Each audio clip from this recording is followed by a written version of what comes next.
हम चीजों को देखते नहीं बल्कि रोशनी की मदद से पहचानते हैं। इब्नुल हैसम ने पहली बार साबित किया कि रोशनी आंख से नहीं निकलती बल्कि ऑब्जेक्ट से टकराकर आंख में दाखिल होती है, तभी हम उन्हें देख सकते हैं। इससे पहले यूनानी फलसफियों का नजरिया था कि आंख से रोशनी निकलती है जिसकी मदद से हम चीजों को देखते हैं। इब्नुल हैसम, जिन्हें मगरिब में अल-हाज़िन के नाम से जाना जाता है, वो अजीम मुसलमान साइंसदान थे जिन्होंने लाइट, ऑप्टिक्स, एस्ट्रोनॉमी, मैथमेटिक्स और फिजिक्स में इनकलाब बर्पा किया। उन्हें जदीद ऑप्टिक्स का बानी कहा जाता है और उनके तजर्बात की बदौलत आज कैमरे, ग्लासेस और दूरबीनें मुमकिन हुई। नासा ने चांद पर उनके नाम पर एक अल-हाज़िन क्रेटर रखा है। इब्नुल हैसम 965 में बसरा मौजूदा इराक में पैदा हुए। बचपन से ही साइंसी तहकीक और रियाजी में दिलचस्पी रखते थे। उन्होंने बगदाद में एस्ट्रोनॉमी, मैथमेटिक्स और फिजिक्स की तालीम हासिल की। बाद में वो मिस्र चले गए जहां उन्होंने फातिमी खिलाफत के दौर में साइंसी काम किए। इब्नुल हैसम ने पिन होल कैमरा का उसूल दरियाफ्त किया जिसकी मदद से तस्वीर को किसी सतह पर एडजस्ट किया जा सकता था। ये वही उसूल है जो आज के कैमरों में इस्तेमाल होता है। आज के DSLR और मोबाइल कैमरों में इब्नुल हैसम के उसूल इस्तेमाल किए जा रहे हैं।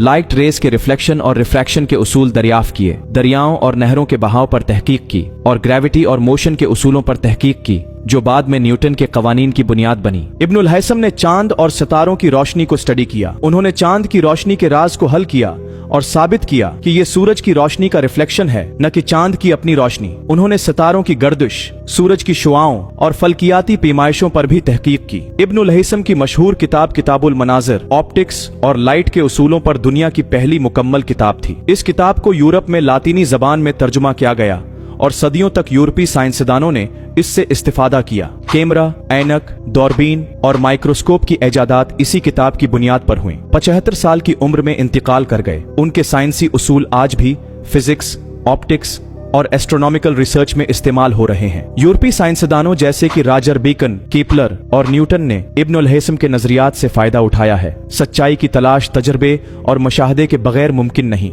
अगर मुसलमान आज भी साइंसी जस्तजू में आगे बढ़ें तो एक नया गोल्डन एज दोबारा मुमकिन है।